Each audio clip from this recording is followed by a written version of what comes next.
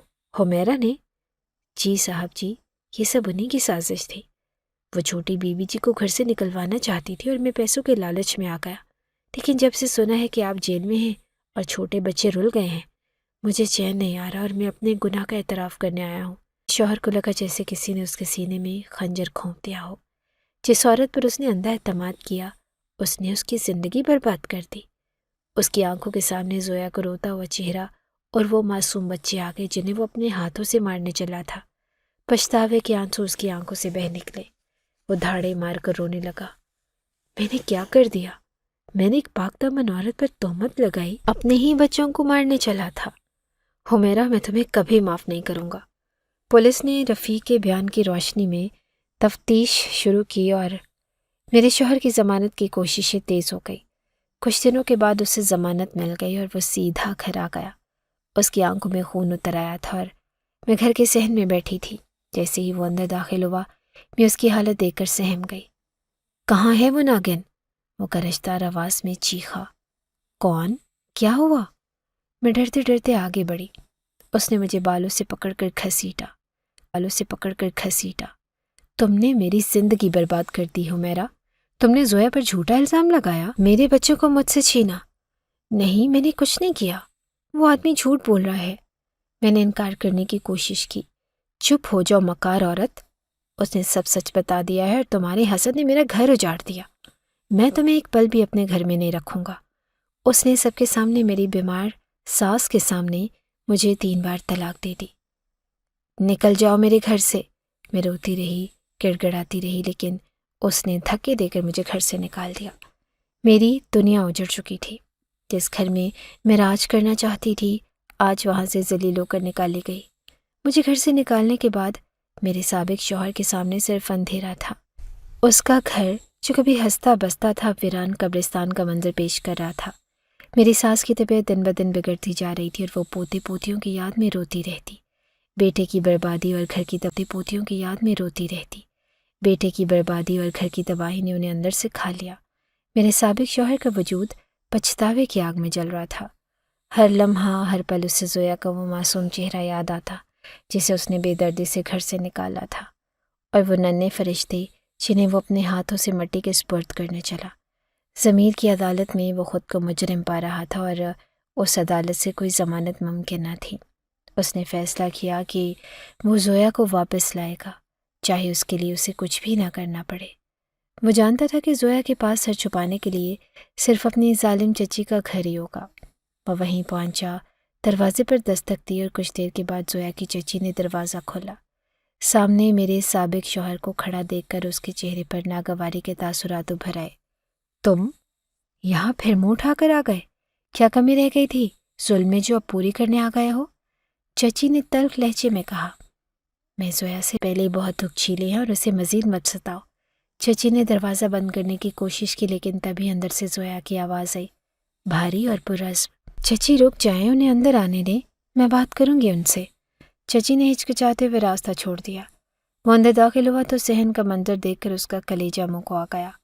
زویا ایک ٹوٹی ہوئی چارپائی پر بیٹھی تھی اور دونوں بچے اس کے ارد گرد کھیل رہے تھے۔ وہ کمزور لگ رہی تھی، لباس بھی میلا کچیلا تھا، لیکن اس کے چہرے پر ایک عجیب سا وقار تھا جو پہلے کبھی اس نے نہیں دیکھا تھا۔ وہ آہستہ قدموں سے چلتا ہوا اس کے قریب پہنچا اور گھٹنوں کے بل بیٹھ گیا۔ زویا، اس کی آواز بھر آ گئی، مجھے معاف کر دو، میں اندھا ہو گیا تھا اور میں بہک گیا تھا۔ حمیرہ نے مجھے تمہارے خلاف بھڑکایا تھا اور میں نے تم پر جو ظلم کیا اس کی معافی کے قابل نہیں ہوں، لیکن خدا کے واسطے مجھے ایک موقع دے دو، اپنے لیے نہیں تو ان بچوں کے لیے۔ زویا نے سر اٹھا کر اس کی طرف دیکھا اور اس کی آنکھوں میں نہ تو پہلے جیسا ڈر تھا نہ ہی کوئی محبت، وہاں صرف سرد مہری تھی۔ حمیرہ نے تمہیں بھڑکایا اور تم بھڑک گئے۔ تم نے ایک پل کے لیے بھی نہیں سوچا کہ جس عورت کے ساتھ تم نے بستر بانٹا، جو تمہارے بچوں کی ماں ہے، وہ ایسی ہو سکتی ہے۔ تم نے مجھ پر یقین کرنے کی بجائے اس عورت کی باتوں پر یقین کیا جس کی وجہ سے تم نے دوسری شادی کی تھی۔ زویا کے سوال نشتر کی طرح اس کے دل میں اتر رہے تھے۔ میں شرمندہ ہوں زویا، میں نے حمیرہ کو طلاق دے دی ہے اور وہ اب تو ہماری زندگی میں کبھی نہیں آئے گی۔ گھر ویران پڑا ہے اور ماں جی تمہاری راہ دیکھ رہی ہیں، واپس آ جاؤ، میں تمہیں وہ تمام خوشیاں دوں گا جن کی تم حقدار ہو۔ اس نے گڑ گڑاتے ہوئے کہا اور زویا تلخی سے ہنسی۔ خوشیاں؟ تم نے میری زندگی کی سب سے بڑی خوشی، میری ممتا کو مجھ سے چھیننے کی کوشش کی تھی۔ تم میرے بچوں کے مجرم بننے چلے تھے۔ کیا گارنٹی ہے کہ کل کو تم پھر کسی کے بہکاوے میں نہیں آؤ گے؟ میں قسم کھاتا ہوں زویا کہ اب ایسا کبھی نہیں ہوگا۔ میں بدل گیا ہوں، قسمیں مت کھاؤ، تمہاری قسموں کی اب میری نظر میں کوئی وقت نہیں ہے۔ تم نے مجھے اس وقت گھر سے نکالا جب مجھے تمہارے سہارے کی سب سے زیادہ ضرورت تھی۔ میں گونگی تھی، بے زبان تھی، اس لیے تم نے اور تمہاری بیوی نے مجھے آسان ہدف سمجھا، لیکن اب میں بول سکتی ہوں۔ میری آواز ان بچوں کے لیے ہے اور میں ان بچوں کو کبھی اس گھر میں واپس نہیں لے کر جاؤں گی جہاں ان کے باپ نے ان کے لیے قبر کھودی تھی۔ اس کے الفاظ اٹل تھے اور میرے شوہر نے بہت محنت سماجت کی اور اپنے بچوں کو پیار کرنے کی کوشش کی، لیکن زویا نے اسے چھونے بھی نہ دیا۔ تم جا سکتے ہو، میرا اور تمہارا رشتہ اسی دن ختم ہو گیا تھا جس دن تم نے مجھے بدکردار کہہ کر گھر سے نکالا تھا۔ اب میں اکیلی ہی کافی ہوں اپنے بچوں کے لیے۔ وہ بوجھل قدموں سے وہاں سے نکلا اور اسے یقین ہو گیا تھا کہ اب وہ واپسی کے سارے راستے بند ہو چکے ہیں۔ اس نے اپنے ہاتھوں سے اپنا گھر اجاڑ لیا۔ وہ سڑک پر بے مقصد چل رہا تھا اور دنیا اس کی نظروں میں اندھیری ہو چکی تھی۔ میرے سابق شوہر کی زویا سے پہلے ملاقات ناکام ہو چکی تھی اور وہ خالی ہاتھ اور بھرے ہوئے دل کے ساتھ گھر لوٹا۔ گھر میں داخل ہوتا ہی اسے اپنی ماں کی کھانسی کی آواز سنائی دی۔ وہ تیزی سے ان کے کمرے میں گیا۔ ماں بستر پر نیم مردہ حالت میں پڑی تھی اور ان کی آنکھیں دروازے پر لگی تھی جیسے کسی مسیحا کی منتظر ہوں۔ بیٹے کو اکیلا دیکھ کر ان کی آنکھوں میں موجود امید کی آخری کرن بھی بجھ گئی۔ کیا ہوا بیٹا؟ میری بہو نہیں آئی؟ میرے پوتے کہاں ہیں؟ انہوں نے کمزور آواز میں پوچھا۔ بیٹا ان کے سرانے بیٹھ گیا اور ان کا ہاتھ تھام لیا۔ وہ نہیں مانی ماں جی، اس نے آنے سے صاف انکار کر دیا ہے اور وہ کہتی ہے کہ میں اس کے بچوں کا مجرم ہوں۔ ماں کی آنکھوں سے آنسو بہہ نکلے اور یہ سب میری غلطی ہے بیٹا، میں نے ہی تمہیں دوسری شادی پر مجبور کیا تھا، میں خود جاؤں گی اس کے پاس، وہ میری بیٹی ہے، میری بات نہیں ٹالے گی، مجھے لے چلو اس کے پاس، مجھے لے چلو اس کے پاس۔ لیکن ماں جی آپ کی طبیعت، میری طبیعت کو چھوڑو، اگر میرے پوتے واپس نہ آئے تو میں ویسے ہی مر جاؤں گی، مجھے ابھی لے چلو۔ ماں کی ضد کے آگے اسے ہتھیار ڈالنے پڑے اور وہ انہیں ویل چیئر پر بٹھا کر گاڑی تک لے گیا اور دوبارہ زویا کی چچی کے گھر کی طرف روانہ ہو گیا۔ راستے بھر وہ دعائیں مانگتا رہا کہ شاید ماں کی حالت دیکھ کر زویا کا دل پسیج جائے۔ جب وہ دوبارہ اس گھر کے دروازے پر پہنچی تو شام گہری ہو چکی تھی۔ دستک دینے پر چچی نے دروازہ کھولا۔ اس بار ویل چیئر پر بیٹھی بیمار بڑھیا کو دیکھ کر وہ تھوڑا ہچکچائی۔ اب اس بڈھی کو لے کر آ گئے ہو؟ ڈرامہ کرنے کی بھی حد ہوتی ہے۔ چچی بڑبڑائی۔ خدا کا خوف کرو نسیمہ، میری سابق ساس نے ہاتھ جوڑے، میں اپنی بہو سے ملنے آئی ہوں اور مجھے مت روکو۔ شور سن کر زویا بھی باہر آ گئی۔ اپنی ساس کی حالت دیکھ کر اس کی آنکھوں میں نمی آ گئی اور آخرکار وہ ایک ماں تھی اور اس عورت نے اسے بیٹیوں کی طرح رکھا تھا۔ اس نے چچی کو راستے سے ہٹنے کا اشارہ کیا اور آگے بڑھ کر ساس کے قدم چھوئے۔ اماں جی آپ کیوں آئی اس حالت میں؟ مجھے بلا لیتی۔ زویا کی آواز میں اب بھی وہی عزت تھی۔ جیتی رہو میری بچی۔ ساس نے روتے ہوئے اس کا ماتھا چوما۔ میں تمہیں لینے آئی ہوں زویا، گھر ویران ہے تمہارے بغیر، تیرے بچے اس گھر کی رونق ہیں، واپس چل میری بچی، اس نالائق کو معاف کر دے۔ انہوں نے اپنے بیٹے کی طرف اشارہ کیا۔ زویا سیدھی کھڑی ہو گئی اور اس کے چہرے کے تاثرات سخت ہو گئے۔ اماں جی آپ کا حکم سر آنکھوں پر، لیکن میں اس گھر میں واپس نہیں جا سکتی۔ وہ گھر اب میرے لیے گھر نہیں رہا، ایک مجرم گاہ بن چکا ہے، جہاں میری ممتا کو ختم کرنے کی کوشش کی گئی تھی۔ زویا میں تمہارے آگے ہاتھ جوڑتا ہوں۔ میرا سابق شوہر ویل چیئر کے پاس زمین پر بیٹھ گیا۔ مجھے ایک آخری موقع دے دو، میں ساری زندگی تمہارے پیر دھو کر پیوں گا۔ ہمیرا چلی گئی ہے اور اب کوئی نہیں ہے ہمارے بیچ۔ ہمیرا چلی گئی ہے لیکن اس کا چھوڑا ہوا زہر ابھی بھی تمہارے اندر ہے، زویا نے تلخی سے کہا۔ اور تم جاننا چاہتے تھے نا کہ میں گونگی کیوں تھی؟ کیوں میں نے اتنے سال خاموشی کا زہر پیا؟ یہ وہ سوال تھا جو سب کے ذہنوں میں تھا۔ چچی کا رنگ فک ہو گیا۔ وہ شاید نہیں چاہتی تھی کہ یہ راز کھلے۔ بتاؤ بیٹی، بتاؤ، آج سب سچ بتا دو، ساس نے کہا، اور زویا نے ایک گہری سانس لی جیسے برسوں کا بوجھ اتارنے والی ہو۔ میں پیدائشی گونگی نہیں تھی اماں جی، جب میرے ماں باپ کا انتقال ہوا تو میں بہت چھوٹی تھی، مجھے اس چچی کے حوالے کر دیا گیا۔ اس نے چچی کی طرف انگلی اٹھائی جو نظریں چرا رہی تھی۔ یہ عورت نہیں، ایک جلاد تھی۔ میرے حصے کی جائیداد ہڑپ کرنے کے لیے اس نے مجھ پر ظلم کی انتہا کر دی۔ میں جب روتی تھی تو یہ مجھے گرم چمٹوں سے داغتی تھی۔ یہ مجھے کہتی تھی کہ اگر میں نے کسی کے سامنے زبان کھولی، کسی کو اپنے ماں باپ کی موت کے بارے میں یا اس کے ظلم کے بارے میں بتایا تو یہ میری زبان کاٹ کر کتوں کو ڈال دے گی۔ سب سکتے میں تھے۔ چچی دیوار کے ساتھ لگی کھڑی تھی اور اس کی چوری پکڑی گئی تھی۔ زویا کی آنکھوں سے آنسو بہہ رہے تھے لیکن آواز پاٹ دار تھی۔ میں بچی تھی، ڈر گئی۔ اس کا خوف میرے دل اور دماغ پر اتنا حاوی ہو گیا کہ میری آواز واقعی بند ہو گئی۔ میں نے بولنا چھوڑ دیا کیونکہ میرے لیے بولنے کا مطلب موت تھا۔ سالہ سال میں خاموش رہی، یہاں تک کہ میری اپنی آواز میرے لیے اجنبی ہو گئی۔ لوگ مجھے گونگی سمجھنے لگے اور یہ خوش تھی کہ اس کا راز محفوظ ہے۔ پھر تم نے شادی کے بعد کیوں نہیں بتایا؟ میں تو تمہیں اپنی بیٹی سمجھتی تھی، ساس نے تڑپ کر پوچھا۔ کیسے بتاتی اماں جی؟ زویا نے تلخ مسکراہٹ کے ساتھ کہا۔ جب میں اس گھر میں آئی تو وہاں ایک اور عورت تھی جو مجھ سے نفرت کرتی تھی، ہمیرا۔ میں نے اس کی آنکھوں میں وہی وحشت دیکھی جو لیے میں خاموش رہی، سب سہتی رہی۔ ہمیرا کے تانے، اس کی سازشیں، آپ لوگوں کی بے اعتنائی، سب کچھ چپ چاپ برداشت کیا۔ وہ ایک لمحے کے لیے رکی اور اپنے بچوں کی طرف دیکھا جو صحن میں مٹی سے کھیل رہے تھے۔ لیکن اس رات جب میں نے دیکھا کہ یہ شخص میرا شوہر، میرے بچوں کا باپ، انہیں گڑھے میں پھینکنے والا ہے تو میری ممتا نے میرے اندر کے سارے خوف کو جلا کر راکھ کر دیا۔ ایک ماں اپنے بچوں کی زندگی بچانے کے لیے خدا سے بھی لڑ جاتی ہے، پھر یہ تو ایک معمولی انسان تھا۔ اس رات میری آواز واپس آ گئی کیونکہ میرے بچوں کو اس کی ضرورت تھی۔ اس کی داستان سن کر سب کی آنکھیں اشکبار تھی۔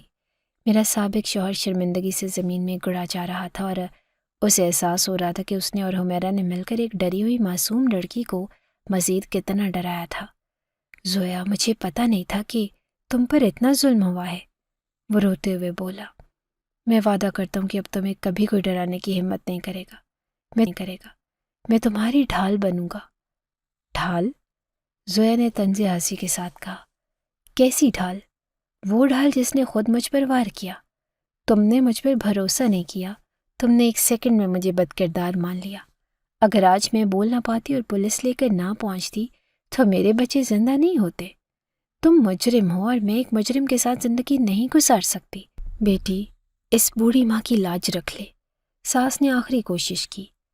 زویا نے جھک کر ساس کے ہاتھ چومے۔ اماں جی، آپ میرے لیے قابل احترام ہیں اور رہیں گی۔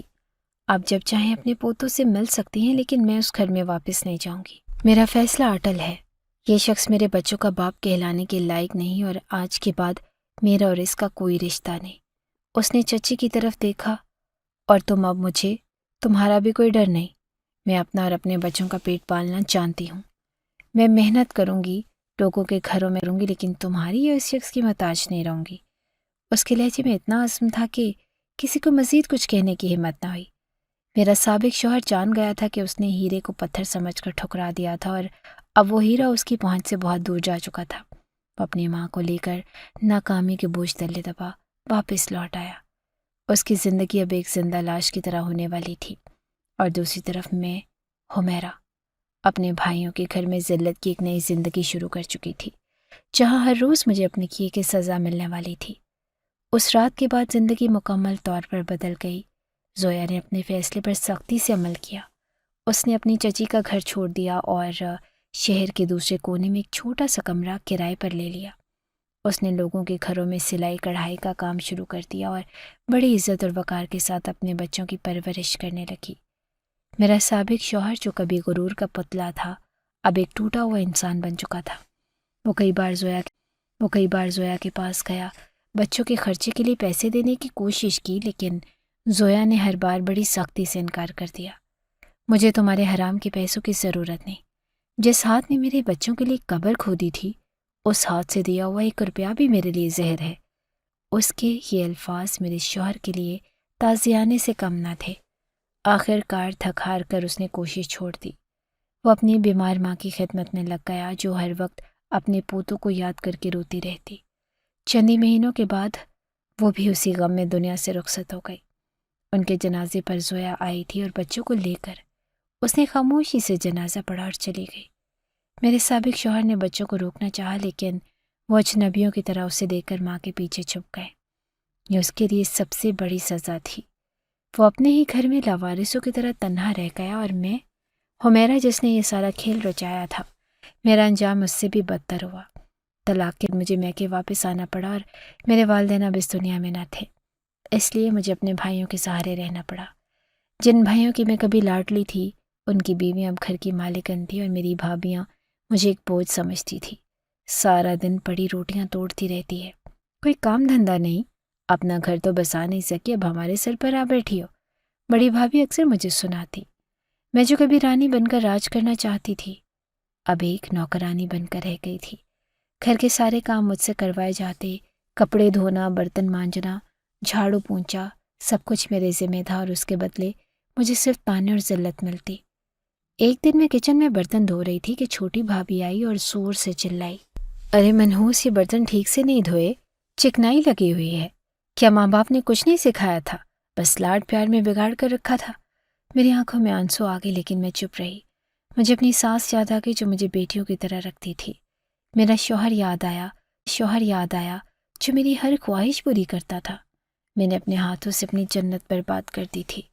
رات کو جب میں اپنے بستر پر لیٹی تو مجھے زویا کا معصوم چہرہ یاد آ گیا۔ میں سوچتی کہ اگر میں نے حسد نہ کیا ہوتا، اگر میں نے اسے قبول کر لیا ہوتا، تو آج ہم سب خوش ہوتے۔ میرے بچے تو نہ تھے، لیکن زویا کے بچے میرے بھی تو ہو سکتے تھے۔ میں ان کی بڑی ماں بن سکتی تھی، لیکن میری خود غرضی نے سب کچھ ختم کر دیا۔ چند سال بعد میں ایک دن بازار میں تھی۔ میں نے دیکھا ایک بڑی سی گاڑی ایک دکان کے سامنے رکی۔ اس میں سے زویا اتری۔ وہ اب بہت بدل چکی تھی اور اس نے اچھے کپڑے پہنے تھے اور اس کے ساتھ 2 خوبصورت صحت مند لڑکے تھے جو اسکول یونیفارم میں تھے اور وہ شاید اپنے بچوں کے لیے کچھ خریدنے آئی تھی۔ وہ ایک کامیاب بزنس وومن بن چکی تھی اور اس نے اپنی محنت سے اپنا مقام بنایا تھا۔ میں ایک کونے میں چھپ کر اسے دیکھتی رہی۔ میری حالت بہت خستہ تھی، کپڑے پرانے اور چہرے پر وقت سے پہلے بڑھاپا آ گیا تھا۔ زویا کی نظر اچانک مجھ پر پڑی اور وہ ایک لمحے کے لیے ٹھٹکی۔ شاید اس نے مجھے پہچان لیا تھا۔ اس کی آنکھوں میں نہ نفرت تھی نہ ہمدردی، بس ایک اجنبیت تھی۔ وہ نظر پھیر کر اپنے بچوں کے ساتھ دکان میں داخل ہو گئی اور اس لمحے مجھے اپنی شکست کا مکمل احساس ہوا۔ میں ہار گئی تھی، مکمل طور پر ہار گئی تھی۔ حسد کی آگ نے دوسروں کو جلانے سے پہلے مجھے خود راکھ کر دیا۔ میری کہانی ہر اس عورت کے لیے ایک عبرت کا نشان ہے جو حسد اور تکبر میں آ کر اپنا ہنستا بستا گھر برباد کر لیتی ہے۔ یاد رکھے کہ دوسروں کا برا چاہنے والے کبھی بھی خوش نہیں رہ سکتے۔ خدا کی لاٹھی بے آواز ہوتی ہے اور جب وہ پڑتی ہے تو انسان کے پاس پچھتاوے کے سوا کچھ نہیں ہوتا۔ زویا، جسے ہم نے گونگا اور کمزور سمجھا، وہ اپنی سچائی اور صبر کی طاقت سے جیت گئی اور میں اپنی چالاکیوں کے باوجود ہار گئی۔ جی تو دوستو، کیسی لگی آپ کو ہماری آج کی کہانی؟ اپنی رائے کا اظہار ہمارے کمنٹس باکس میں ضرور کیجیے گا، اور اگر آپ کو ہماری ویڈیو پسند آئی ہے تو کر لیجیے ہمارے چینل کو سبسکرائب، ویڈیو کو لائک اور بیل آئیکن لازمی پریس کر لیجیے تاکہ ہر نئی آنے والی ویڈیو کا نوٹیفیکیشن آپ کو بر وقت موصول ہو سکے۔ ملتے ہیں ایسی ہی ایک سبق آموز کہانی کے ساتھ، تب تک کے لیے اللہ نگہبان۔